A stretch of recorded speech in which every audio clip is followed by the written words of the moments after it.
C'est une nuit qui a changé le pays. C'est dingue. Une nuit meurtrière. Monsieur, qu'est-ce qui s'est passé? Il y a eu un attentat. Une nuit de terreur qui débute au Stade de France pendant un match de foot amical entre la France et l'Allemagne. 21h16, une première détonation résonne. Suivie de deux autres quelques minutes plus tard. Le président François Hollande est évacué discrètement. À l'extérieur du stade, 3 kamikazes se sont fait exploser et un chauffeur de car a été tué. Au même moment, un autre commando sillonne le cœur de la capitale. Les 3 hommes mitraillent les terrasses des bars et restaurants. Quelqu'un qui arrive avec une mitraillette et qui commence à tirer sur tout le monde. 39 personnes assassinées en une demi-heure.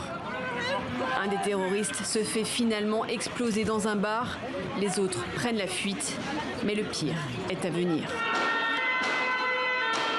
À 2 kilomètres de là, un 3e commando fait irruption au Bataclan. Les casques, le bouclier!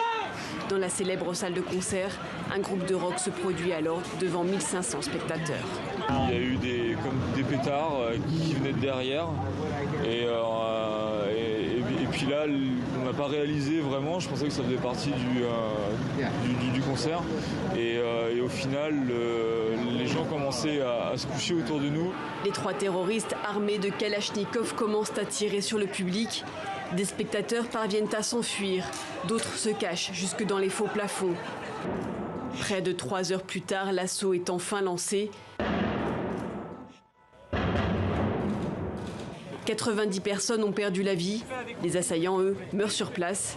Ce 13 novembre 2015, le terrorisme en France a changé d'échelle. Ce qui nous était fait était d'une violence, d'une intensité, d'une volonté morbide, meurtrière, et que nous avions affaire à des terroristes inspirés, non pas par quelque dieu que ce soit, mais par la barbarie. C'est la guerre en plein Paris. Le groupe djihadiste État islamique revendique les carnages. Cette nuit-là, les attaques ont fait 130 morts et plus de 350 blessés.